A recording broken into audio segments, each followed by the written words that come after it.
Kembali lagi di Project Nusantara Official Sosial Media. Hari ini kita akan melakukan podcast dengan Dodi Setiawan Arsitek yang saat ini diwakili oleh foundernya dan juga pemilik dari Dodi Arsitek, yaitu Pak Dodi Setiawan. Give applause everybody.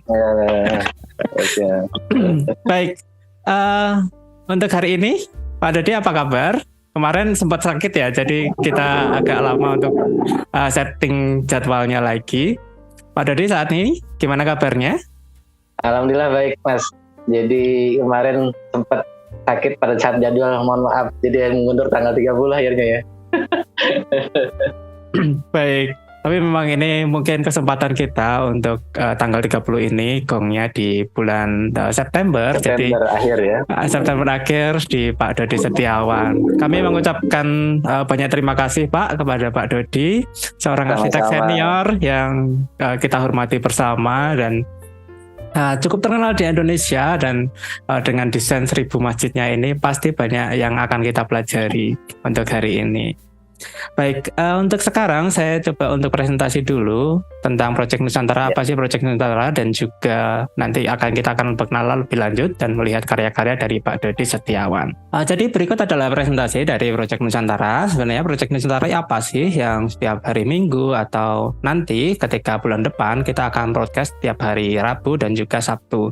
Jadi Project Nusantara itu adalah kumpulan arsitek, kemudian interior designer dan kontraktor interior maupun sipil. Jadi kami bersama-sama menjadi sebuah perusahaan baru bernama Project Nusantara yang saat ini kami ada di 18 kota di Indonesia. Jadi ini adalah beberapa manajemen kami yang mungkin ada beberapa yang kenal seperti Pak Edi Sujalotomo, Pak Kafe, dan lain-lain.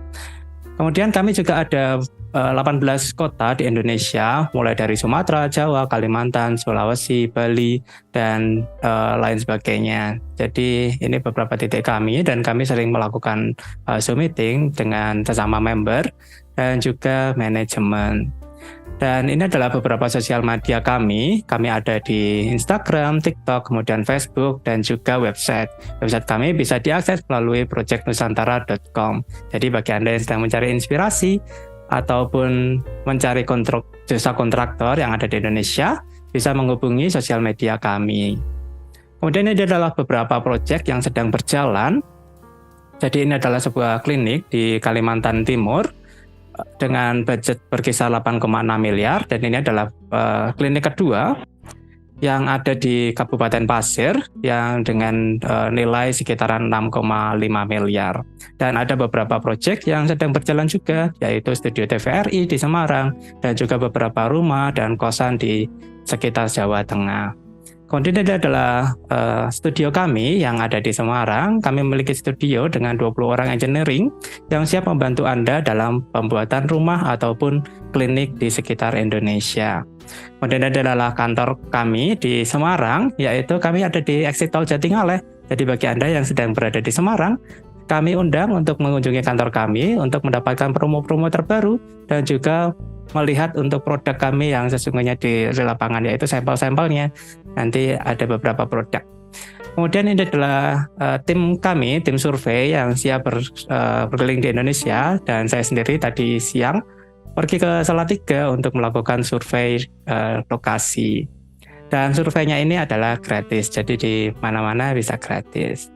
Kemudian kami juga memiliki tim pemasaran yang saat ini dipimpin langsung oleh direktur utama kami, yaitu Bu Ratna Ika, yang saat ini mempunyai 90 orang di tim pemasaran. Jadi bagi Anda yang ingin bergabung ke tim pemasaran kami membuka kesempatan bagi Anda untuk menghasilkan uang tambahan. Jadi nanti akan kami berikan fee yang adil. Dan ini adalah beberapa member Project Nusantara. Ada yang dari Medan, kemudian dari Batam, dari Jawa Barat, dan juga Pekanbaru, dan masih banyak member-member lainnya. Kemudian ini adalah manajemen summit. Kami melakukan pertemuan rutin dengan sesama member dan juga manajemen. Kemudian ini adalah saat kami melakukan akad PT Project Nusantara, karena kami sudah resmi di PT Project Nusantara, sehingga bagi Anda yang ingin membangun, jangan ragu karena kami sudah resmi terdaftar di Kementerian Hukum dan HAM. Dan ini adalah beberapa produk-produk furniture kami yang sistemnya adalah knockdown, jadi ini bisa dikirim ke seluruh Indonesia dan kami memproduksinya massal. Jadi produk-produk seperti ini contohnya adalah contoh-contoh desain nakas atau night stand. Ini adalah tim kami yang ada di Indonesia untuk pembangunan eksterior.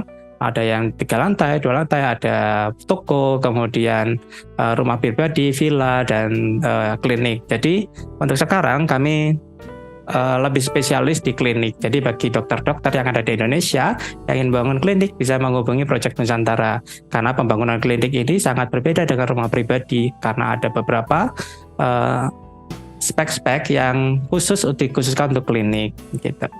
Dan ini adalah tim kami ada di manajemen konstruksi.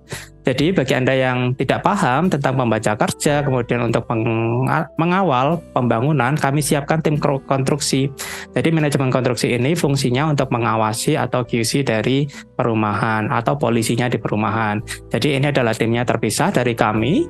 Jadi bila Anda mempunyai tim kontraktor sendiri itu tidak apa-apa. Jadi bisa menyewa tim konstruksi kami sehingga bangunan itu 100% sama dengan gambar kerja dan RAB, jadi tidak dikurang-kurangi gitu.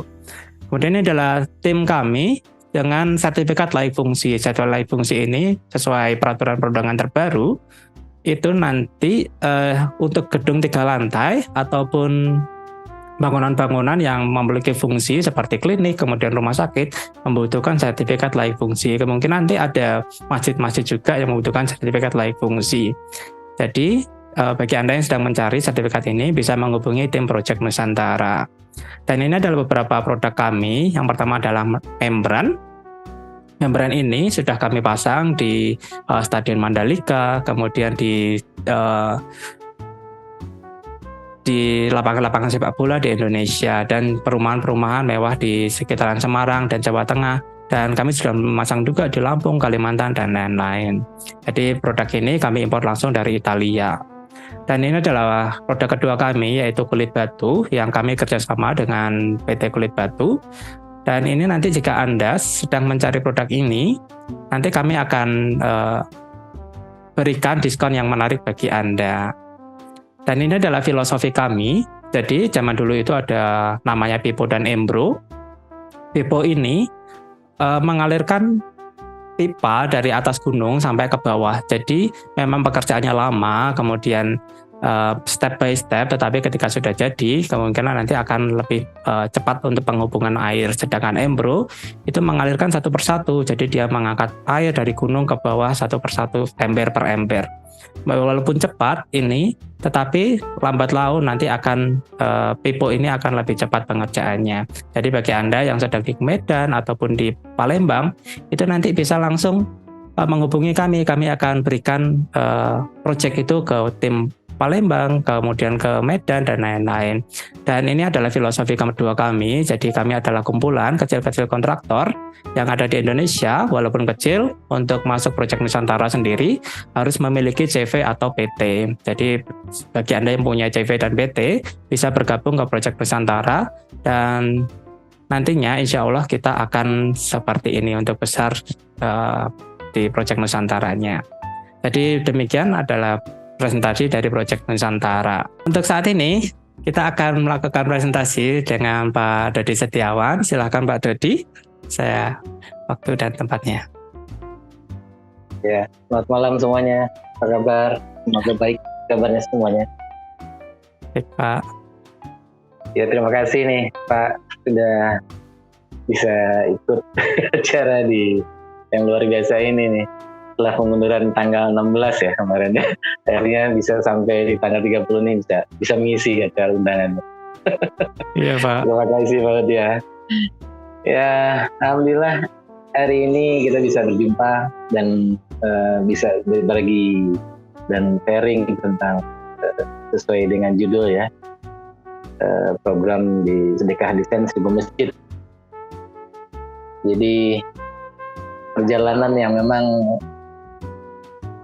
sudah beberapa tahun dan sampai saat ini alhamdulillah sudah terus berjalan. Ya, nanti kita bisa sharing dan cerita-cerita sedikit, berbagi pengalaman di perjalanan di apa ya, karir desain lah ya. Tapi sebenarnya bukan fokus ke desain mesinnya juga, banyak desain-desain lain sebenarnya yang mengiringi perjalanan gitu. Ya next Pak. Iya. Nah ini alhamdulillah sedang kita berprogres di daerah Ambon, tepatnya di daerah Liang Ambon, pesisir pantai. Kita ada tanah lahan kurang lebih dari 8.000 meter persegi di tanah wakaf. Kebetulan di sana ada Habib Fikri dan Habib Muhammad yang kebetulan pengelola pondok pesantren yang akan kita bangun di sana. Nah di fasilitas area ini itu ada bangunan-bangunan fasilitas ya, pendukung pondok pesantren khususnya ada asrama, ada kantor, ada rumah guru, ada masjidnya dan fasilitas lain ya, pendukung. Ya alhamdulillah sekarang sedang berprogres. Di next tadi ada progres yang sudah berjalan saat ini di lapangan, dan kebetulan jadwal saya ke sana 1 bulan sekali ke lokasi di area daerah Liang Ambon nih. Ini salah satu perjalanan yang memang saat ini sedang berjalan. Dari sekian masjid-masjid yang sudah kita coba bantu untuk desainkan, coba kita bantu untuk mengawalnya sampai akhirnya terbangun dengan selesai dan berfungsi gitu kan. Next. Nah ini salah satu rancangan yang di Sumedang ya. Ini masjid yang memang tidak biasa bentuknya, lingkaran, terus juga fasilitasnya memang dilengkapi dengan fasilitas masjid bagi pendukung masjid gitu. Secara arsitektur memang kita bikin unik supaya menjadi kesan menarik ya. Nah ini baru rencana, ini belum terbangun di daerah Sumedang, Bandung ya. Nah ini next. Nah, ini salah satu tampilannya dari masjid itu. Wow. Karena ini adanya daerah bukit ini. Iya. Yeah. Nah, jadi menjadi salah satu desain yang saya coba untuk membuat menarik ya. Next tadi ada berikutnya. Nah ini masjid di Pondok Pesantren Bilioner ya. Jadi ini di daerah Bogor. Saat ini alhamdulillah sedang berprogres di tahap struktur. Masjid ini memang saya rancang tanpa kubah. Terus ya agak menyerupai orang sujud ya. Sujud. Nah ini agak sedikit menarik karena tidak terbiasa dengan bentuk-bentuk yang memang umumnya gitu. Ini di area pondok pesantren. Jadi pondok pesantren Muslim Bilioner di daerah Cinaneng Bogor ini. Alhamdulillah mohon doanya dan dukungannya juga, semoga masjid ini bisa cepat selesai terbangun. Jadi akhir tahun ini bisa difungsikan. Next berikutnya. Nah ini masjid yang aktif internasional. Ini aktif internasional ini ada beberapa masjid yang sudah kita rancang. Insya Allah ini salah satunya masjid internasional aktif 1. Ini kayak semacam gedung ya. Karena masjid ini dirancang semua fasilitas ruangannya lengkap gitu. Ada kamar hotelnya, kamar menginap bukan hotel ya, menginap. Jadi kalau misalkan ada musafir atau jamaah yang memang kemalaman bisa menginap di sana. Kita ada fasilitas juga kantornya pengurus masjid. Ada ruangan khusus untuk imamnya, ada ustadznya, ada dapur dan ruang makan dan fasilitas lain. Nah, kita bangun ada 4 lantai ini. Nah ini tadi ini bangunan masjidnya natural ya. Jadi memang materialnya kita terkesan untuk alami atau warna-warna kayu dan semi joglo ya. Untuk atapnya kita padukan untuk di Ambon tadi nih. Jadi pondok pesantren. Jadi agak terbuka gitu kan, masjidnya lebih menyatu lah. Ini rancangannya yang tadi Gang. Nah ini juga rancangan yang masjid aktif 3 kalau nggak salah ini, karena yang aktif 2-nya kalau nggak salah di pinggir pantai juga. Nah ini modelnya Ka'bah, kita kelilingi dengan pilar-pilar, nanti ada ada artinya juga 99 pilar itu nanti. Oh. Diaping juga dengan 4 menara tinggi gitu kan. Nah, di samping-sampingnya, dan ini di area bukit juga lokasinya. Insya Allah ini kita akan coba datang ke lokasi karena ini baru selesai dalam rancangan, dan alhamdulillah ini disambut dengan cukup hangat dan gembira dengan umat di sana. Tinggal saya terbang sana untuk memastikan areanya ini bisa kita bangun seperti ini. Baik. Nah, ini salah satunya masjid aktif. Nah, ini salah satu juga pondok pesantren. Jadi area luasnya, saya juga selain masjid mendampingi pondok pesantren. Oh, baik. Jadi di akhir ini menambah kegiatan gitu kan, dan sambil belajar di pondok pesantren. Jadi saya coba pondok pesantren ini dengan luas 5.000 hektar ini dengan full fasilitas gitu. Jadi fasilitas yang utamanya ada masjid, ada asrama, ada ruang kelas, ada ruang guru, ada kantor dan pengurusnya ini lagi. Termasuk juga ada fasilitas yang memang untuk pondok pesantren keluarga milenial. Kenapa keluarga milenial? Jadi konsepnya kayak agrowisata ya. Jadi nanti ada kesan pondok pesantren 2 hari, berarti 2 hari 1 malam atau 2 hari 2 malam. Dia bisa mengisi sambil liburan, tapi bisa belajar di pondok pesantren ini. Ini juga salah satu program ya yang akan dijalankan di pondok pesantren yatim ya. Ini pondok pesantren yatim, gratis ini pondok pesantren. Oh, baik. Gratis. Bagus sekali ya, Pak. Nah, ini salah satunya juga ini pondok pesantren Askap di Kalbar ini. Jadi salah satu penggerak pondok pesantren dan masjidan ya, dan program-program keagamaan khususnya tahfiz Quran di sana. Nah, ini rancangan yang akan dipakai di area tanah wakaf seluas kurang lebih 9 hektar kalau nggak salah. Ya. Wow. Dan ini sekarang lagi tahap pembangunan konstruksi masjidnya sekarang. Baik. Next. Nah, ini salah satu juga masjid. Ini ada kubahnya ya. Ada kubahnya, ada menaranya, karena ini masjid yang dibangun oleh salah satu seorang. Jadi bukan sedekah dari yang lain gitu, tapi ingin niatnya membangun masjidnya sendiri dan untuk umat nantinya gitu kan, diwakafkan untuk umat. Jadi keinginannya ada wakif ini, dia ingin seperti ini masjidnya, akhirnya kita buatkan seperti ini. Kita ada kubahnya, bangunan agak tinggi gitu kan, bangunan 1 lantai tapi tinggi gitu, bukan 2 lantai. Next. Nah, ini salah satu juga di daerah Sulawesi masjid ini. Ya. Nah, ini sedang menunggu kabar progresnya sejauh mana. Next. Wow. Ini salah satu juga masjid yang memang saya bentuk segitiga ya, agak segitiga dan 2 lantai karena ini di pinggir tebing posisinya. Ini ada di daerah Sukabumi dan sekarang sedang tahap struktur sekarang. Baik. Bertahap. Nah, ini masjid impian nih. Saya akan sebut Masjid Sultan nanti. Tidak besar, tidak kecil, tapi menarik. Baik. Nah, ini Masjid Minangkabawi. Ini dibangun untuk di daerah Tangerang. Saat ini sedang proses struktur ya sekarang ini. Dan ini Minangkabawi ini adalah keluarga Minang yang ada di Pulau Jawa.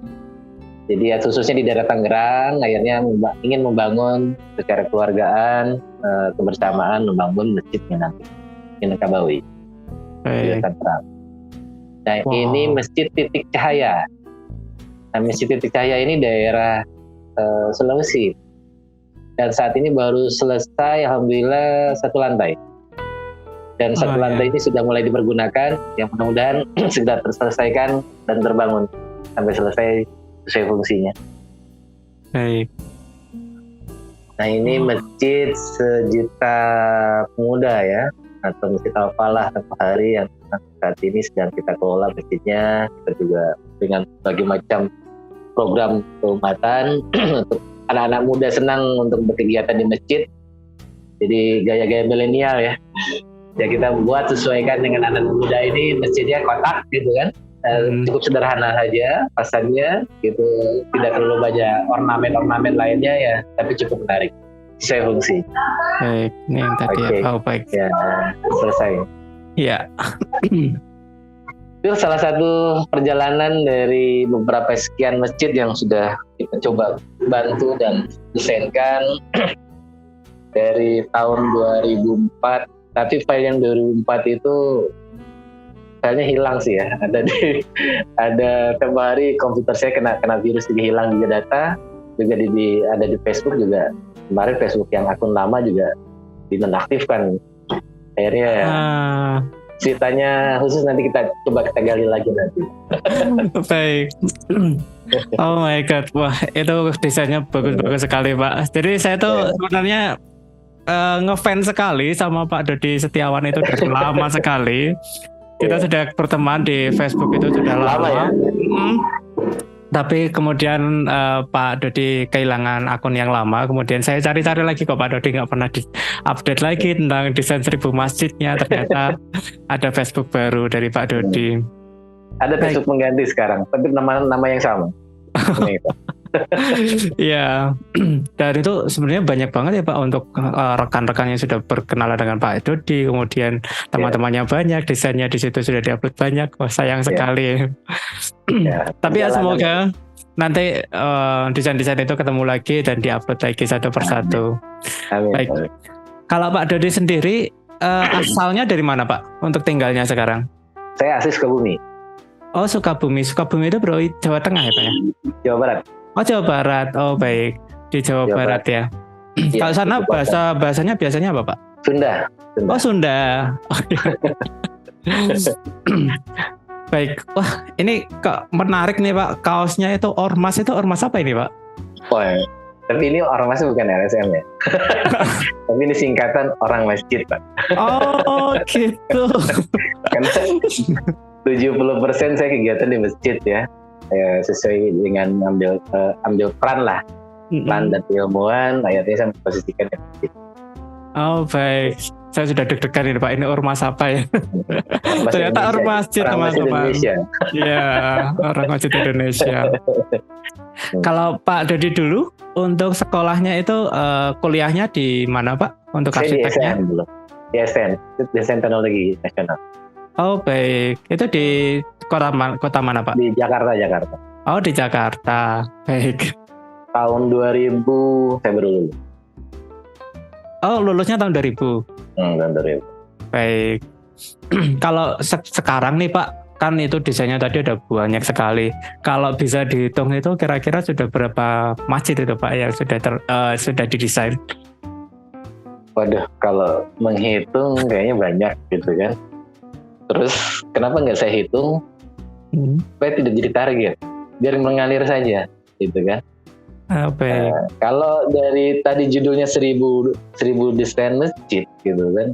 Nah itu kata-kata motivasi sebenarnya, bukan target juga, gitu kan? Ya selama kita bisa berkarya, selama kita sehat, gitu kan, berguna untuk umat, ya kita lanjut terus sampai akhir. Ini perlu komitmen yang tinggi, gitu kan?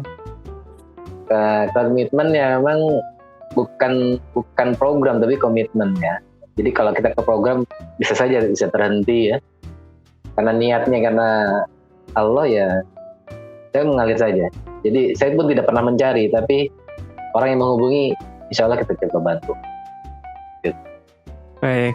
Saya tuh kalau ada rekan di Rekor Muri kayaknya tak kasih nih Pak. Enggak lah.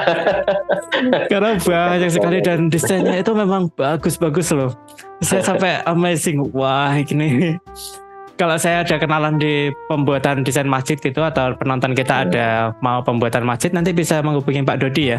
Silakan aja nanti. Ada nomornya. Baik. Itu memang benar-benar 100% free Pak untuk desain-desainnya itu. Free. Kalau kenapa sih Pak mau mensedekahkan padahal kan itu seharusnya desain masjid itu kan mahal. Ada kejadian-kejadian nggak sih yang men-trigger Pak Dodi untuk membuat 1000 desain masjid? Nah, ini pertanyaan yang menarik.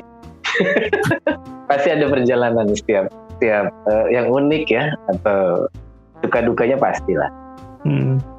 Namanya satu perjalanan atau program itu pasti. Jadi pada saat kita juga ada permohonan desain itu, kalau dulu kan asal ya, oke, kita buat, pokoknya minta Pak ini, oke, minta. Tidak secara detail kita menganalisa siapa yang mengajukan kan gitu. Untuk saat ini kita lebih tertib dulu pengajuannya ya. Kita harus juga punya data yang akurat gitu kan. Yang mengajukan ini akurat. Jadi tidak asal mengajukan lah gitu. Jadi tujuan kita ini supaya setiap mengajukan ini bisa terbangun. Bukan hanya dapat gambar terus dipublikasikan, bangun akhirnya tidak ada yang dukung atau tidak tercapai pembangunannya, sudah kan gitu. Itu kan tidak baik untuk kita mensedekahkannya. Yeah. Itu pada saat mensedekahkan itu bermanfaatannya, dan kita harus juga mengamanahkan program ini terbangun kan gitu. Makanya kita coba mengawal dari awal, dari pengajuan misalkan surat tanah wakafnya harus jelas gitu kan. Timnya pembangunan juga harus jelas, siapa ketuanya, siapa tim anggota-anggotanya, posisinya, lokasinya kan gitu. Dan untuk peruntukan dibangunnya juga harus jelas gitu kan. Nah, ini yang coba kita benahi di beberapa tahun belakang inilah gitu kan. Jadi pernah terjadi ada permintaan ya desain masjidnya malah mereka jual kan gitu. Dan kita sedekah kan gitu. Nah, ini yang coba menghindari dari kendala-kendala itu ya, kita coba tertib investasinya lah, investasi dalam kelengkapan ya pengajuan permohonan gitu. Supaya jelas gitu ya. Baik, malah desain itu malah dijual lagi ya, padahal Pak Dodi ada sebagian oknumnya saja, bagian oknum. Iya, kita sebut oknum lah ya Pak ya. Oknum lah. Banyak yang orang baiknya kok dibanding oknum. Berarti kalau untuk survei gitu berarti sudah sampai Kalimantan, Sulawesi, dan Sumatera juga ya Pak ya? Alhamdulillah. Jadi kalau untuk survei ini karena saya difasilitasi oleh tim masjid ya. Jadi saya tinggal berangkat saja. Mereka yang memfasilitasi saya untuk berangkat. Jadi kalau sudah siap, mereka fasilitasi. Jalanan awal itu dari mulai Aceh ya.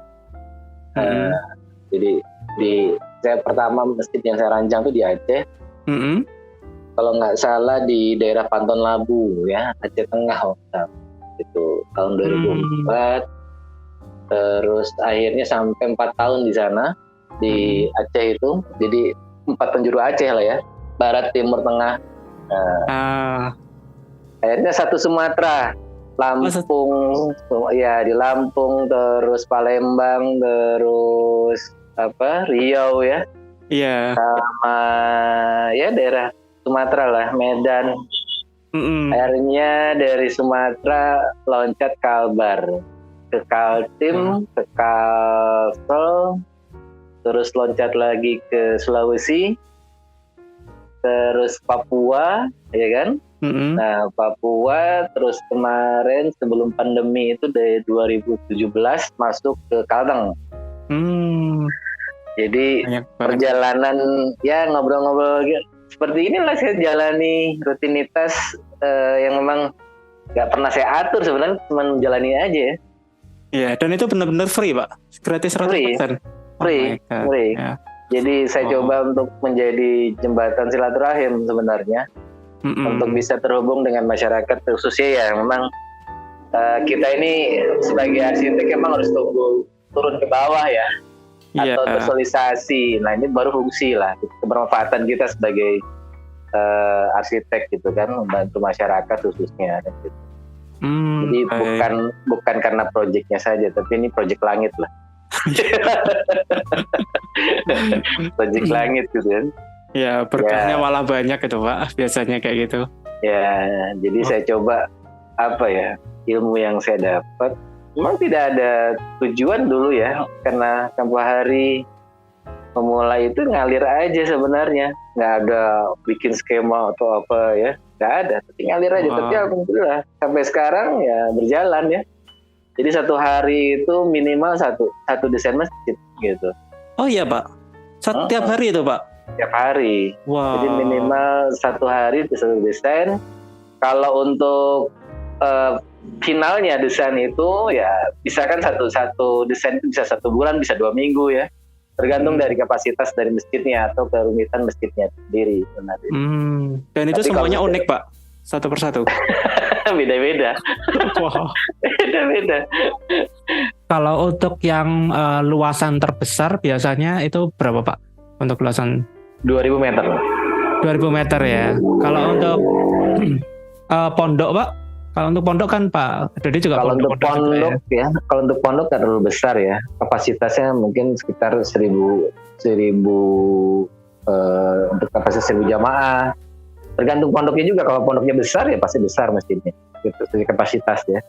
Tapi kebanyakan kita juga menguping atau mengawal pondok-pondok pesantren yang baru membangun kecil ya. Jadi kita fasilitasi seperti itu. Oh, baik. Kalau Pak Dodi sendiri untuk 1 minggu ataupun 1 hari gitu pasti membuat masjid atau berapa banyak Pak untuk 1 minggu itu Pak pembuatan masjidnya? 1 minggu bisa 2-3 desain masjid. Itu belum proyek-proyek rumah dan lain-lain ya Pak? Itu masih masjid aja ya? Jadi saya coba untuk mengemas secara konsep dulu gitu kan. Nanti ada tim saya juga yang membantu untuk pendetailan ya setiap bangunan atau rancangan yang sudah di ACC kan. Ya kita coba untuk pisahkan mana yang memang ini proyek langitnya, ini proyek komersilnya gitu kan, proyek dunia. Baik. Kebanyakan ya proyek langit ya. Karena ya saya coba untuk memaksimalkan waktu efektif ya atau produktif aja sebenarnya dari kegiatan-kegiatan setiap hari. Jadi kalau kita mau mengasah keilmuan itu kan harus diasah ya. Ya sama, asah dengan baik proses-prosesnya. Gitu. Baik. Wah, saya tuh jadi terinspirasi untuk membuat juga. Tapi waktunya sekarang kayaknya belum nyandak kalau saya Pak. Insya Allah nanti kita coba banyak waktunya nanti gitu. Iya Pak. Ceritakan. Kalau Pak Dodi untuk timnya sendiri sekarang itu ada berapa orang Pak? Gak banyak, cuma 2 orang. Oh 2 orang saja dengan desain segitu banyaknya dan sebagus itu Pak. Itu coba untuk bekerja cepat, teknis lah ya. Iya. Itu sekalian struktur dan RAB juga nggak Pak untuk pengajuan gitu Pak? Ada yang memang secara struktur saja, ada juga sampai RAB-nya, tergantung nanti siapa kita. Baik. Tapi kalau rekan-rekan lainnya itu biasanya ya untuk masjid itu ada downgrade harga lah. Tapi kalau Pak Dodi itu 100% free. Jadi untuk di seluruh Indonesia rekan-rekan yang sedang menonton ini bisa menghubungi langsung ke Pak Dodi Setiawan. Tapi dengan jelas ya untuk proyeknya jelas, tanah wakafnya jelas dan timnya juga jelas. Jadi yang main-main minggir dulu lah. Karena kasihan Pak Dodi. Sudah membuat banyak gini. Perlu keseriusan, Pak. Iya. Bisa berjalan. Kalau Pak Dodi sendiri untuk karya terbaiknya menurut Pak Dodi yang menyentuh di hati itu karya yang mana Pak? Kalau untuk karya semuanya baik ya. Jadi gak ada yang menjadi kepuasan tersendiri. Jadi kalau kita rancang satu bangunan, terus bangunan itu terbangun dengan sesuai rancangan, lah itu kepuasan tersendiri. Termasuk masjid-masjid yang kita buat. Iya. Kalau saat ini sudah ada berapa yang terbangun Pak? 200-an kali ya. Wow. Kalau untuk saat ini ada 1, 2, ada mungkin sedang berprogres ini ada 5 bangunan. Iya. Tapi kalau dari Setiawan Arsitek tim ini itu menerima juga untuk desain-desain lain ya Pak untuk komersilnya? kebetulan saya juga sedang selesai ngerancang rumah sakit kan. Ada bangunan gedung rumah sakit, ada rumah tinggal, ada ya perumahan, ya rumah-rumah pribadi juga. Sama aja lah, sama kegiatannya. Iya. Kalau Pak Dodi ada tim pembangunannya juga nggak Pak? Atau nanti di kontraktor lokal? Kebetulan sedang merintis sebenarnya untuk bagian divisi pembangunan ya, atau sekarang ini kontraktornya lah ya. Nah ini saya coba untuk lagi bangun tim gitu kan, tapi sedang kita uji juga. Baik, itu di Sukabumi ya Pak dan sekitarnya. Ya. Baik. Nanti bisa tuh jadi kerjasama dengan Proyek Nusantara di Sukabumi. Nusantara memfasilitasi kontraktornya lebih bagus kan. Iya. Rancangan, nah itu kan. Boleh Pak di Sukabumi. Kolaborasi nanti. Karena kita perlu tim juga untuk eksekusinya. Iya. Yang punya pengalaman cukup di dunia konstruksi. Ya baik. Ya semoga nanti kita bisa kerjasama untuk pembangunan masjid di seluruh Indonesia. Kalau awal terbentuknya Dodi Arsitek itu gimana sih Pak? Dodi Setiawan Arsitek? Nah ini studio lah ya tadinya ya. Jadi ya berkarir dulu kerja di satu perusahaan cuma 1 tahun. Karena niatnya ya saya bukan jiwa karyawan sebenarnya. Jiwanya ingin mempunyai karyawan malahan gitu. Saya coba untuk jadi membuka sendiri bidang sesuai dengan keilmuan. Selain juga dunia desain juga kita coba untuk ekspansi untuk dunia usaha ya di GRC cetak ya, GRC custom. Itu untuk bentuk-bentuk ornamen. Seperti itu. Jadi masjid itu ada kerawangan ya, ada pisplang, ada kubah, ada menara. Seperti itu. Oh iya. Ngomong-ngomong soal menara sama ini Pak kubah, kalau masjid modern itu apakah masih memerlukan kubah sih Pak? Tidak perlu juga. Oh gitu. Kalau masjid modern yang tadi Pak Dodi Setiawan presentasikan itu sampai ada yang 3 lantai, kemudian di bawahnya itu ada banyak ruangan. Itu sebenarnya ruangan apa saja gitu Pak? Boleh di? Ada kantor pengurus masjid ya. Ada ruang imam atau tempat tinggal imam di situ. Terus juga ada dapur, ada ruang makan, ada fasilitas untuk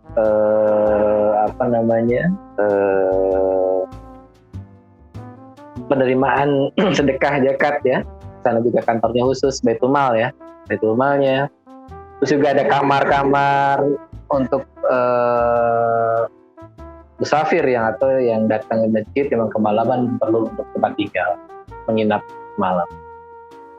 Oh baik, berarti memang masjid pun memang banyak ruangan gitu ya Pak? Betul. Saya kira hanya untuk sholat saja ruangan besar gitu, ternyata memang ada kamar-kamarnya khusus ya. Baik. Dan untuk masjid yang makmur itu harus dengan full fasilitas. Ya, apalagi yang pondok-pondok tadi ya Pak, pondok-pondok tadi di belakangnya banyak sekali. Otomatis itu, kalau ke pondok tuh fasilitasnya lengkap. Tempat olahraganya ada, ya kan? Ruang belajar, asrama untuk inapnya, gitu kan, dan fasilitas lain. Baik. Kalau Pak Dodi sendiri untuk pendesainan masjid, kemudian rumah-rumah pribadi gitu, ada nggak sih Pak ciri khas khusus yang dari Pak Dodi? Saya lebih mengarahkan atau keinginan dari klien ya. Untuk ciri khas ada, tapi tidak terlalu menonjol desain saya. Saya lebih coba untuk mengarahkan desain terbaik untuk kliennya sesuai dengan keinginan. Jadi keinginan ini kita tampung dulu sesuai dengan wawancara ya, biasanya kan gitu. Kita melakukan wawancara dulu dengan klien, keinginan seperti apa, kita data dulu kebiasaan seperti apa. Oh, inginnya seperti ini, punya pengen fasilitas seperti ini. Nah itu menjadi bahan dalam satu rancangan. Gitu. Karena kan dari keinginan klien kan beda-beda ya. Secara arsitektur tuh banyak sekarang. Gaya-gaya arsitekturnya. Jadi ya saya coba untuk bisa mencair di semua sektor itu. Di gaya-gaya arsitektur. Oh baik. Apakah ada memasukkan unsur kearifan lokal Pak di desain masjid itu, semuanya joglo yang tadi saya lihat juga. Nah ini sedang saya coba memasukkan kearifan lokal. Jadi setiap kadang tadi dan Minang gitu kan. Terus juga joglo tadi atapnya gitu kan. Saya coba untuk mengkolaborasikan desain-desain daerahnya atau dipadukan dengan arsitektur modernnya supaya agak kesan menarik nanti. Baik. Wah, menarik sekali ya teman-teman. Berbicara langsung ke Pak Dodi Setiawan ini. Untuk Pak Dodi dulu ketika pembuatan masjid gitu, ada nggak sih Pak jemaah malah yang pengen membuat rumahnya dengan Pak Dodi gitu? Sering terjadi. Oh, sering terjadi. Sering terjadi. Iya. Jadi selain kita membicarakan di program sedekah masjid, akhirnya merembet ke pembicaraan lain ya. Pembicaraan lain itu keinginan dari sebagian pengurus masjid lah, pengen tuh bikin rumah lah, mau bikin villa lah. Akhirnya secara tidak langsung merambah ke sana, pekerjaan yang komersial ya, pekerjaan komersial. Iya, itu berkah dari langit benar ya Pak. Ya, alhamdulillah. Iya. Saya mencari tapi ya saya jalankan. Ya menjalankan proses saja. Baik, tapi itu kalau dari strategi marketing itu memang bagus sekali sih Pak, dengan desain yang free dulu kemudian. Tapi itu memang tidak terduga ya Pak, memang semuanya berasal dari Allah. Iya. Dan saya tidak pernah mengiklankan sebenarnya. Iklan saya ya cuman upload di medsos ya. Nggak ada iklan di tempat lain. Baik. Di bahasa saya. Untuk upload di medsosnya pun juga Pak Dodi pasti selektif sekali dengan desainnya itu. Wow, keren sekali semuanya. Kalau ya, biasanya software yang dipakai apa sih Pak untuk membuat desain-desain yang karya yang seperti itu? Saya sederhana aja pakai SketchUp ya untuk pembuatan model. Terus nanti untuk pembuatan gambar kerjanya pakai AutoCAD. Untuk visualnya atau dari model yang kita buat ini kita pakai Lumion juga sama Enscape gitu kan. Saya belajar Lumion aja tahun berapa ya? Tahun 2000 kemarin, 2020 ya. Pada saat pandemi. Oh, saya belajar sama Om Yoga Binhar itu kalau nggak salah. Coba Pak Yoga gitu, ya. Pak Yoga itu. Oh iya. Oh, saat ini sudah hadir juga Pak Yoga ya. Pak Yoga, boleh nyalakan kamera sebentar? Siap. Nah, ini guru inspirasi saya bermain Lumion ini. Iya. Ternyata Pak Yoga juga hadir juga. Saya juga dulu pertama itu memulai dari Yoga for Arts dulu untuk melihat-lihat. Dan baru Lumion itu baru kayaknya 2 tahun ini deh saya pegang Lumion. Dan baru, sama juga waktu pandemi saat pulang ke Indonesia bingung karena taunya dulu cuman V-Ray dan saya lihat di tempat Pak Yoga ternyata ada Lumion. Akhirnya cari komputer yang speknya lumayan untuk buka. Karena Lumion. Dulu saya jarang-jarang mengolah Lumion ya kan, atau visual mengemas supaya tampilan desain terlihat menarik gitu. Jarang. Saya kadang biasanya saya orderkan itu. Malah saya pernah orderkan juga tuh ke Om Yoga itu. Rancangan apa ya? Dulu tuh agro nggak salah, pondok pesantren tapi masih agro. Akhirnya di situ mulai tertarik gitu kan, belajar sampai ngintipin ilmunya Om Yoga tuh. Akhirnya tapi sekarang jadi hobi malah gitu kan. Nah, ngulik, nah akhirnya tapi ilmu lah. Jadi memang semua itu perlu diasah. Perlu juga konsisten kita belajar kan gitu. Belajar kita kan ya paruh waktu ini ya. Ada waktu luang ya belajar, Jadi produktif lah. Kita belajar produktif lebih bagus. Kita mengisi waktunya dengan baik lah. Ada waktu yang terbuang percuma gitu. Quality time ya pasti lah. Quality time jalan juga dengan keluarga gitu kan. Saya aja kantor di rumah kok sama dengan Om Yoga.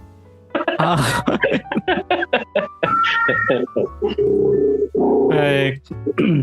Kalau waktu pandemi kemarin Pak, untuk desain 1000 masjid ini apakah terus berjalan atau lebih banyak desain komersil juga? Untuk desain komersilnya apakah juga berjalan waktu pandemi, Pak?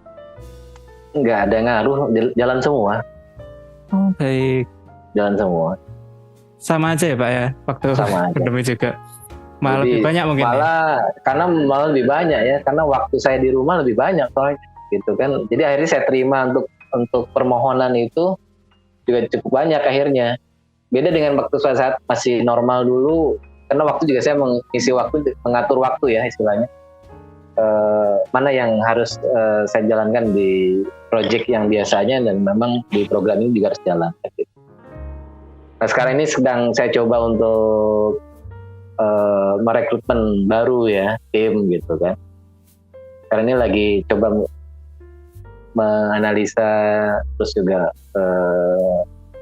rekrutmen tim-tim baru nih untuk bisa menjalankan di kantor saya. Baik. Karena tim lama saya jalankan mereka masing-masing dulu. Tim lama. Kalau secara proporsi itu di agak kalau sinyalnya agak putus Pak Dodi. Ya. Oke. Kalau secara proporsi Pak, ya. Ya. Kalau secara proporsi untuk desain langit dan proyek langit dan proyek bumi itu berapa persen Pak? Dari proyek buminya 30%, proyek langitnya 70% Pak. Oh, baik. Berarti ya hampir seluruh waktunya, hampir semuanya ke ini ya Pak, desain masjid semua ya? Iya. Ya. Kalau untuk baru memulai nih Pak, pengen nih ngikutin Pak Dodi untuk buat desain 1000 masjid atau nanti ada yang dari agama lain pengen desain 1000 wihara gitu, apa sih Pak? Ya, tips dan triknya? Pasti lah ya. Konsisten aja, jalankan programnya itu atau niatnya, yang penting menjalankan kan. Biarkan berjalan saja. Tidak perlu juga dibikin skema atau teknis seperti apa, enggak. Yang penting bisa membagi waktu. Jalankan programnya dengan baik, gitu kan. Ya udah, itu aja sih, nggak ada trik-trik yang lain. Baik. Kalau Pak Dodi dulu, apakah ada yang men-trigger Pak atau ada mentor yang mengajari untuk pembuatan 1000 masjid dan desain-desain itu? Kalau itu pasti ada. Ya, kebetulan dulu waktu masih tahun-tahun berapa ya, tahun 2007 atau 2008 tuh tempo hari saya terinspirasi dari Kang Ridwan Kamil ya.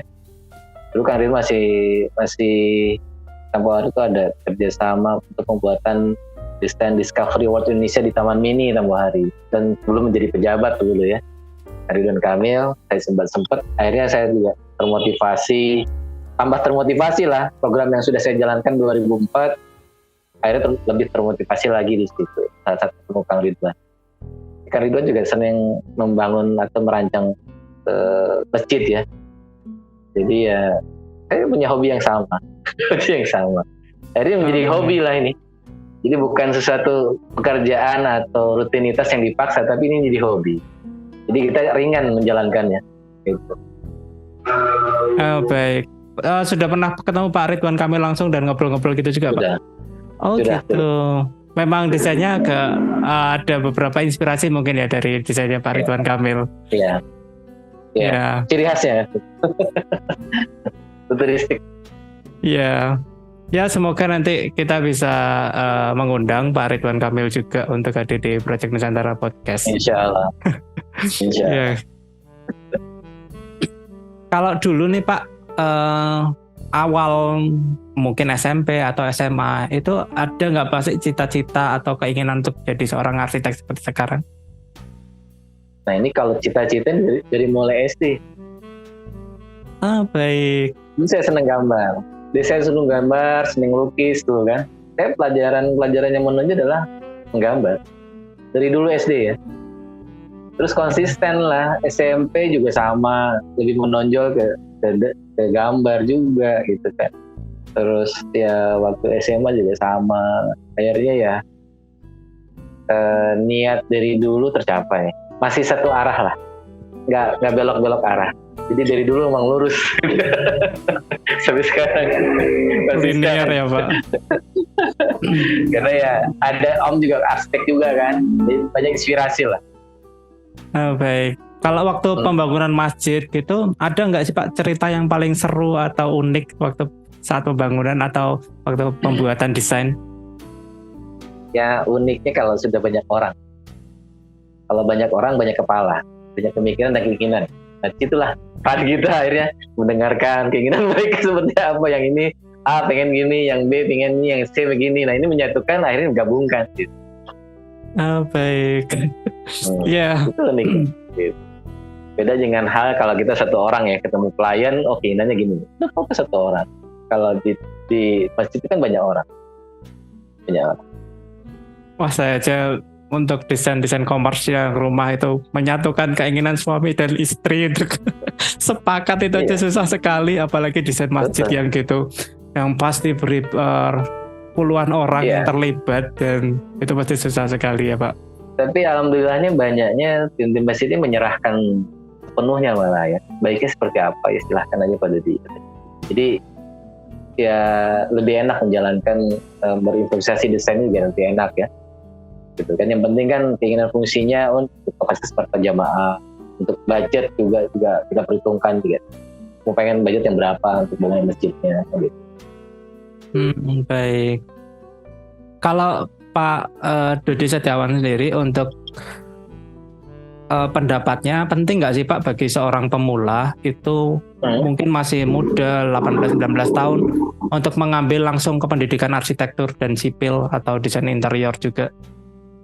Nah ini perlu sebenarnya, makanya perlu sosialisasi sejak dini ya, atau kita juga mengarahkan anak ya, atau misalkan punya rekan, atau kita juga pengen ngajak saudara, atau ya umur-umur yang sedang tumbuh lah, pasti kita harus punya arahan yang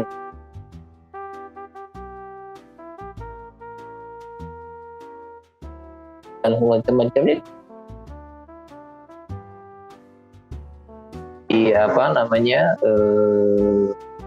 yang dia lakukan supaya ini bisa tersalurkan menjadi hal yang menjadikan satu profesi buat dia, menjadikan nilai penghasilan buat dia, dan ini juga terus bisa mengasah keilmuannya dalam desain lebih terarah gitu. Makanya kita coba sosialisasikan saat ini itu ingin masuk ke pondok-pondok pesantren ya. Pondok-pondok pesantren, kita bicara dengan anak-anak pondok tuh, santri-santri ya. Siapa tahu kan ada yang memang minat untuk jadi arsitek gitu kan, atau hanya minat desain gitu kan, tidak ada salahnya kita coba kenalkan ilmuwan tentang arsitektur ke mereka gitu. Apalagi kalau kita sejak dini, anak-anak nih seneng gambar, pelan-pelan salurkan bakat-bakat mereka tuh salurkan gitu. Jadi kalau kita bekerja sesuai hobi itu lebih enak benar. Mau jam berapapun tidur nggak masalah ya Pak ya. Tapi tetap harus jaga kesehatan ya Pak. Baru sakit kemarin karena gara over waktu yang kurang istirahat. Iya. Kalau Pak Dodi dulu waktu muda atau sampai sekarang itu jam tidurnya berapa jam sih Pak kalau seorang arsitek gitu? Tapi ini jangan ditiru ya. Saya tidur itu 3-4 jam saat.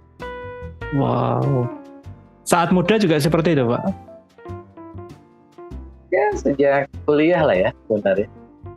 Wow. Sejak kuliah terbiasa karena tugasnya begadang.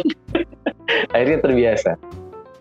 Okay. Tapi karena begadangnya itu kan di dalam ruangan ya aman-aman aja. Yang penting asupan makan, terus kualitas tidur kita juga harus cukup ya. Walaupun 3 jam kualitas tidur kita baik ya cukup lah. Bukan harus balas dendam. Wah saya tidur 1 jam, siangnya tidur 6 jam gitu kan. Itu balas dendam, itu nggak baik. Gitu. Malah nggak produktif akhirnya. Oh baik. Sampai Pak Dodi kemarin kena sakit sampai ke rumah sakit juga ya Pak ya. Seharusnya operasi ya berarti Pak ya? Justru saya tuh jarang sakit ya. Saya jarang sakit seberat inilah gitu kan. Nah, tiba-tiba kemarin pas mau acara tanggal 16 ya kemarin ya. Iya. September ya, sebelum tanggal 15 September itu tiba-tiba perut saya sakit gitu kan, dan pegal-pegal sampai ke pinggang gitu. Akhirnya hari Seninnya itu langsung dibawa ke rumah sakit UGD, ya deteksi ya usus buntu. Dan usus buntunya ini bukan usus buntu yang masih ini ya, udah pecah airnya gitu. Akhirnya penanganannya operasi besar lah. Tapi alhamdulillah sekarang sudah mulai baikan, sudah mulai bisa aktivitas nih. Baik, ya kita doakan. Kita bantu doa bersama teman-teman untuk Pak Dodi Setiawan ini yang sudah mendesainkan sedekah 1000 masjid, pasti nanti akan cepat sembuh Pak. Kami berdoa. Amin. Terima kasih doanya. Baik, kalau dari Dodi Setiawan Arsitek, apa sih Pak langkah ke depannya? Apakah terus mendesain 1000 masjid atau nanti setelah 1000 tercukupi nanti 10.000, nanti 1 juta masjid? Nggak ada sih, jalankan aja.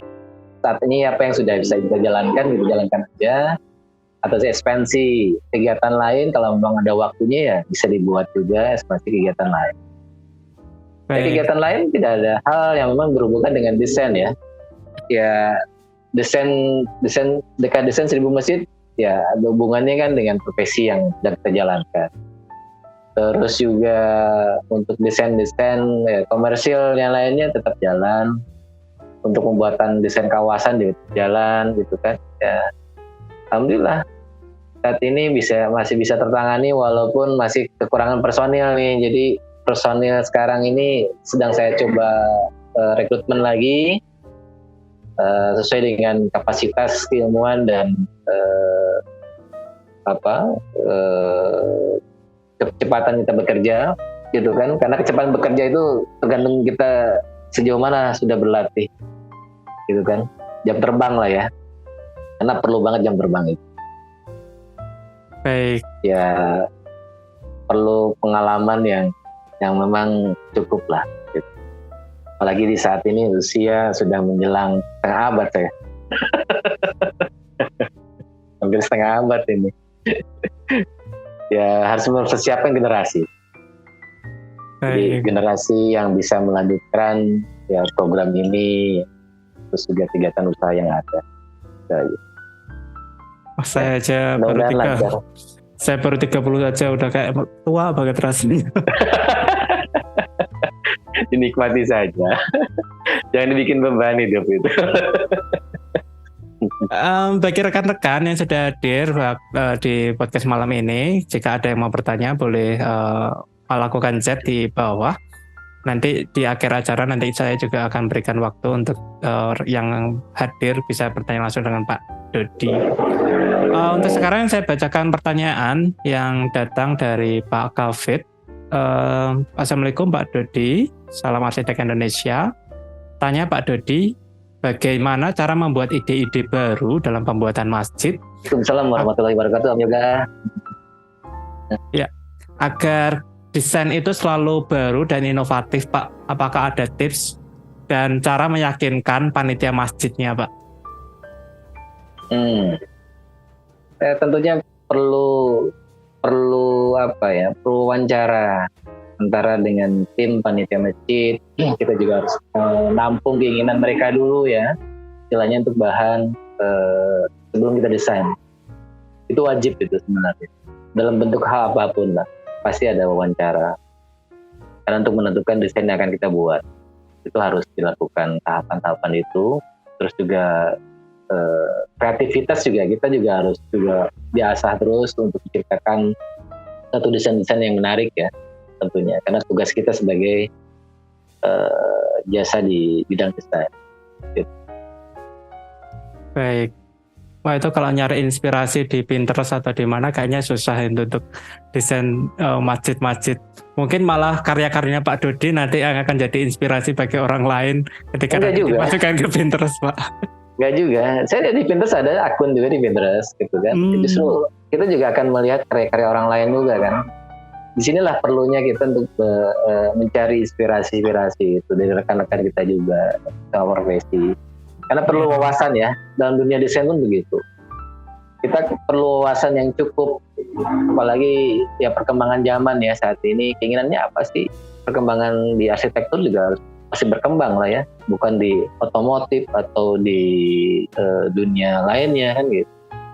Di dunia arsitektur perkembangan sekarang kayak misalkan dulu almarhumnya Zaha Hadid kan memberikan satu bentuk-bentuk kritik dan modern. Ada banyak arsitek lain lah ya, yang dunia yang ini kadang jadi inspirasi buat kita gitu kan. Nah, ini menjadi bahan ya, karena kita perlu bahan untuk mencari inspirasi. Tapi yang pertama adalah menjaga mood kita, gitu kan. Kalau mood kita baik, insya Allah idenya ada. Oke. Kalau dari Pak Dodi sendiri untuk next-nya, ada nggak sih Pak usia di mana Pak Dodi akan menyerahkan semuanya ke tim gitu, atau Pak Dodi mau pensiunnya, atau akan terus mendesain sampai sebisanya Pak? Selama saya sehat, bisa bergerak, Allah kasih waktu untuk saya untuk tetap berkarya, insya Allah tetap jalan. Nggak ada kata pensiun saya udah terhenti napasnya. Baik, semoga nanti jadi berkah Pak studi untuk Pak Dodi Setiawan dan juga keluarga dan semua timnya. Amin. Baik, untuk saat ini saya membuka kesempatan bagi rekan-rekan yang ingin bertanya langsung dengan Pak Dodi. Silakan membuka video dan juga mute-nya. Jika ada yang mau bertanya. Assalamualaikum Om Dodi. Waalaikumsalam warahmatullahi wabarakatuh. Pak Yoga, silakan. Waalaikumsalam warahmatullahi wabarakatuh. Guru saya ini. Guru kita semua sepertinya ini. Iyalah. Iya. Gimana, apa kabar Om Yoga? Alhamdulillah baik Om.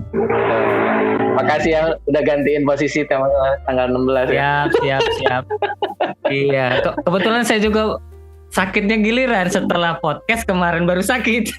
Oh, malah giliran. Udah sembuh ya? Giliran. Iya, alhamdulillah. Om juga udah sehat lah, alhamdulillah ya. Alhamdulillah. Lagi nunggu kering aja nih. Tinggal buka 9 jahitan lagi.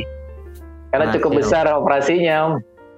Oh, iya. Karena posisi usus buntunya ya qadarullah kemarin tuh pecah ya di dalam. Jadi akhirnya operasi besar, bukan operasi kecil ya akhirnya. Oh, iya. Ya semoga sekarang udah mulai sehat terus. Iyalah, semoga sehat teruslah ke depannya. Dan selalu menginspirasi. Amin. Yoga juga selain berinspirasi saya juga banyak inspirasi karyanya. Iya. Ini mau nanya dikit Om. Ya. Inspirasi awalnya itu gimana itu Om? Apa dapet mimpi mau desain 1000 masjid atau gimana itu Om? Awal mulanya Om? Kalau mimpi nggak ada lah ya. Iya. Terus ya coba ingin merubah sistem perjalanan aja Om sebenarnya. Jadi ingin ada sesuatu hal yang kita selama hidup, kita selama dikasihkan ilmu ya kan, dan semua orang kan dikasihkan ilmu tuh di posisi saat kita sekarang ini pasti beda semua. Mereka akan saling isi, mengambil peran masing-masing. Nah, kita punya posisi yang sama gitu dalam keilmuan ya, khususnya di arsitektur ya. Kita posisi di situ aja, mengambil peran di situ. Apa peran kita selama ini bisa manfaat gitu kan? Bukan untuk diri kita sendiri atau keluarga kita sendiri, tapi untuk orang banyak gitu.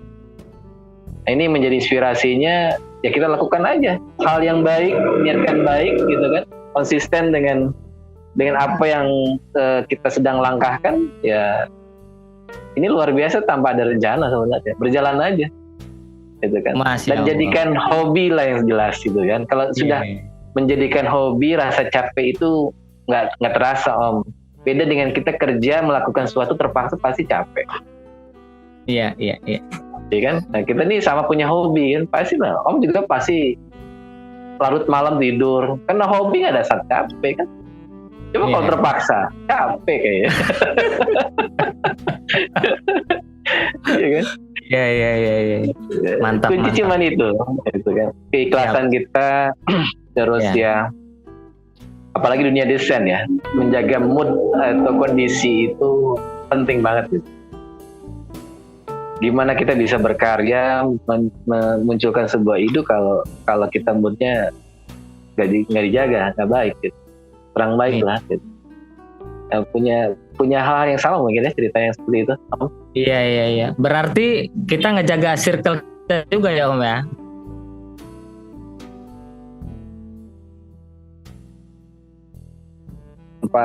Hal itu berat dijalankan, apalagi dalam kondisi-kondisi kan gini, kondisi kehidupan itu kan naik turun ya Om. Iya benar ya kan, tapi kalau kita tidak konsisten dengan langkah atau perjalanan atau hal yang kita lakukan, itu bisa aja terhenti ya dengan sendirinya. Jadi kalau kita coba biasakan itu semua jalan, kita pisahkan satu persoalan, semuanya bisa berjalan dan selesai. Nah, itu kunci. Jadi apapun kendalanya, kondisi kita konsisten penting. Ya kan? Menjaga niat. Ya kan? Terus menjaga kesehatan Om. Nah, itu yang paling penting. Kadang kita karena terlalu asik ya. Saya juga sakit gara-gara gitu. Itu sebenarnya.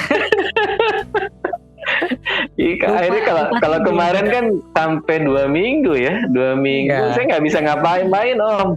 Ya kan, duduk lama di kursi singgasana ini aja nggak bisa lama kan. Akhirnya ya saya coba berbaring, jalan-jalan, kegiatan. Pokoknya refresh aja dulu lah, ngurusin burung, ngurusin ikan. Jadi hiburannya itu Om. Supaya cepat sehat maksudnya. Ya, makanya alhamdulillah bersyukur nih bisa ngisi acaranya Om Uhud nih. Jadi di podcast ini kita bisa sharing-sharing, bisa silaturahim ya. Kita bisa saling mengenalkan. Karena menurut saya silaturahim itu ya, kita bisa saling cerita. Kita bisa berbagi kan gitu. Nah, ini yang utama dari kegiatan-kegiatan ini. Oke, kegiatan-kegiatan kita aja di grup ya, mungkin Om Yoga di banyak grupnya itu. Iya, kan? Semoga sehat terus Om. Saya mau ngadain Lumion Challenge 4 ini. Perlu juri juga. Oh, bukan peserta ya, perlu juri ya. Kalau pesertanya langsung juara kan nggak enak sama yang lain. Iyalah. Alhamdulillah seneng nih. Mudah-mudahan bisa terlaksana Om. Kegiatan challenge-nya nih yang keberapa ini? Ketiga ya? Yang keempat Om. Kalau yang ketiga kemarin Asia Challenge. Gak tahu nih yang keempat mau kita buat lokal apa kita buka ke Asia juga. Asia aja sekalian Pak. Tetap aja harus Asia lah. Masa kembali ke lokal lagi gitu. Ya. Lebih menarik tuh. Siap. Asia nanti. Apalagi sekarang ada teman kita dari Pronus kan. Nah iya makanya. Bakar lagi ini hadiahnya Om. Tinggal dikemas aja Om. Kita juara 1 mungkin bisa 20 lah. Siap, semakin semangat kan pesertanya kan. Peserta kan semakin semangat, terus temanya juga challenge-nya lebih menarik ya. Semua pasti akan jadi hal yang bagus gitu, positif lah semua itu. Amin. Kalau nilai itu relatif lah ya. Menurut saya kepuasan adalah hasil karya kita bisa ikut serta, itu aja sebenarnya. Kalau itu kan bonus ya. Kalau hadiah itu bonus lah. Bukan tujuan atau target sebenarnya. Ya kan? Pemenang juga harus juara itu juga bukan target menurut saya. Tapi sudah beranikah ikut serta? Ya kan? Nah, kebanyakan kan teman-teman kita ini tidak berani, gitu kan? Justru disitulah ajang kita untuk membuka diri, gitu. Kemampuan kita seperti apa, gitu kan? Bukan karena masih gini, saya masih belajar, tidak juga. Tapi disinilah harus perlu di challenge diri sendiri. Betul, memberanikan diri. Nah itulah kita untuk bisa belajar, bisa karya kita walaupun nggak bagus tapi bangga kita sudah ikut serta. memulai kan begitu kan memulainya. Baru mengasah nanti kan. Baru mengasah. Ya mudah-mudahan memotivasi teman-teman kita lah. Amin. Ya. Ya kami dari grup kemudian Sketchup Nusantara dan rekan-rekan lainnya mengucapkan banyak terima kasih nih Pak sama Pak Yoga Binhar, kemudian Pak Dodi Setiawan yang sering mengadakan challenge dan juga Pak Andi Rahman yang barusan selesai untuk belum selesai ya masih besar ya. Mas Andi masih berjalan jalannya. Ya 20 besar dan Pak Dodi ini banyak di donaturnya ya Pak ya dan juri juga. Enggak. Om Yoga yang donatur itu. Saya tim Hore aja, tim Hore. Dulu benar-benar membantu semua orang member dan juga rekan-rekan lainnya untuk belajar memotivasi diri untuk bukan hanya menjadi juara tetapi sama dengan Pak Dodi saat tadi untuk berani saja menampilkan karya terbaiknya itu sudah luar biasa gitu. Dan itu menumbuhkan generasi-generasi baru ya Pak untuk yang tujuan challenge kan itu sebenarnya yang lebih mengenanya gimana kita mengajak mereka untuk berani tampil. Banyak kok pembakat-pembakat yang nggak berani tampil padahal punya kualitas yang bagus. Ya. Berikan semangat dan support mereka itu dengan ikut challenge itu kan bagus. Baik. Saya belum pernah ikut malah nih dari Pak Yoga. Masih belum terlalu bagus karyanya Pak. Jadi masih malu. Baik. Om Ehud ini. Kita coba nanti Om dipublikasikan ya. Siap 86.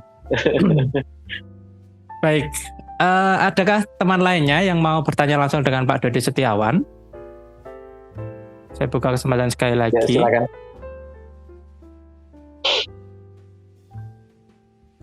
Oke. Kalau Pak Dodi Setiawan pernah mau buat challenge juga nggak Pak? Oh belum, saya cuma ikut-ikut aja. Ikut menjuri nih. Ya, ikut mendukung teman-teman yang bikin challenge. Iya. Mungkin belum ada yang bertanya. Kalau ini pernyataan aja Pak dari Pak Dodi, kenapa memilih closing statement-nya dari Pak Dodi, kenapa memilih Dodi Arsitek, Dodi Setiawan dan Arsitek, kenapa memilih jenengan untuk membuat desain masjid atau desain rumah komersial Pak? Silahkan. Ya oke. Ya tentunya semua punya peran dan kelebihan masing-masing ya dalam prosesi desain arsitektur. Insya Allah saat ini kita konsisten dengan proyek-proyek komersial, juga proyek dengan program tadi DKH Desain Sebelum Masjid menjadi satu kegiatan yang menjadi rutinitas saya setiap hari. Ya, jadi silakan saja kalau memang yang berminat untuk membangun atau mendesain satu bangunan bisa menghubungi saya dengan karya-karya yang bisa dilihat di medsos ya. Portofolio saya ada di medsos ada. Oh, baik. Kalau untuk websitenya sendiri apakah sudah ada Pak? Saya belum ada. Baik. Mungkin nanti bisa dibuatkan websitenya ya Pak supaya karyanya nggak hilang lagi. Insya Allah. Nanti kita kemas dengan sistem website. Baik. Untuk malam ini sepertinya kita cukupkan sekian untuk podcast malam hari ini. Kami mengucapkan terima kasih Pak kepada Pak Dodi Setiawan dan rekan-rekan lain yang sudah hadir. Kami merasa terhormat sekali dihadiri oleh arsitek senior seperti Pak Dodi Setiawan dengan ilmu-ilmunya yang tadi dan semua pengalamannya. Jadi untuk podcast kali ini kita selesai dulu, tetapi untuk bulan depan kita akan melakukan podcast kembali dengan bintang tamu yang luar biasa juga. Ada Bapak Andi Rahman, kemudian rekan-rekan lainnya dari Zul Arsitek dan lain-lain. Kita juga akan kedatangan Bu Prita dan nanti ada Pak Zul juga yang dari Padang. See you and bye-bye. Wassalamualaikum warahmatullahi wabarakatuh. Waalaikumsalam warahmatullahi wabarakatuh.